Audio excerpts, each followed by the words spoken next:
Une jeune femme que vous voyez sur l'image explique que c'est une mère célibataire, mais qu'elle déconseille formellement aux hommes qui n'ont pas d'enfants de se mettre en couple avec des mères célibataires comme elle.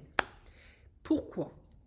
Parce qu'elle dit que c'est complètement stupide qu'un homme en fait se mette en couple avec une femme alors que lui-même n'a pas d'enfant, qui va s'investir dans cette relation, qui va s'attacher émotionnellement à cet enfant, et à la fin, quand ils vont se séparer, il ne reverra plus cet enfant. Ça va pas lui faire du bien et ça va pas faire du bien à l'enfant en question.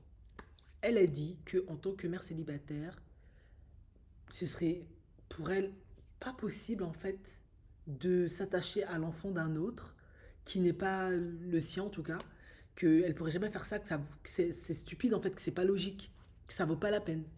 Donc elle trouve que c'est plus logique en tant que mère célibataire qui a des enfants de se mettre avec un homme qui a des enfants aussi. Comme ça, si ça marche, ben, ils gagnent tous les deux, il y a plein d'avantages. Et si ça foire, ben, les risques sont partagés pour les deux, tout simplement. Donc en gros, si je comprends bien, ben, elle estime que c'est une relation qui est déséquilibrée.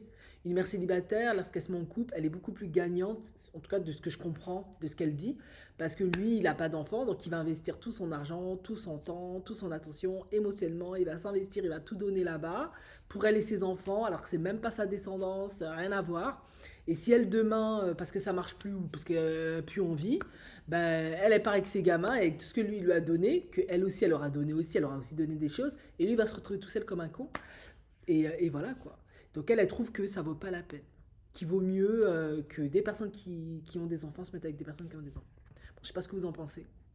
Ça dépend. Moi, je pense que ça dépend des. Honnêtement, ça dépend. Je pense qu'une personne qui ne peut pas avoir d'enfant, qui est stérile, qui ne veut pas adopter parce que soit il n'a pas les moyens, soit il n'a pas envie, mais qui aimerait quand même vivre l'espérance de père, ça, je suis désolée. S'il a envie de se mettre dans une famille, même s'il n'est pas le père, et s'investir parce qu'il veut vivre cette expérience-là, il veut être dans une famille, ben voilà.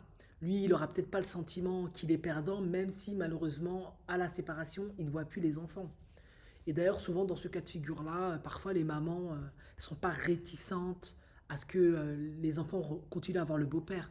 Ça, c'est vraiment soit le père il a fait quelque chose de grave donc elle veut plus, il est vraiment pas bien intentionné, etc. Soit c'est vraiment des mères qui sont de mauvaise foi, qui ont pas des qui sont pas bienveillantes, qui font ça. Souvent, lorsqu'ils ont fait des années ensemble et que l'homme a quand même élevé les enfants déjà eux-mêmes continuent à le voir, si ça, il y a des liens positifs. Tout n'est pas si noir en fait. En tout cas, moi, la plupart du temps, je vois pas les cas de figure les plus extrêmes. C'est pas souvent comme ça.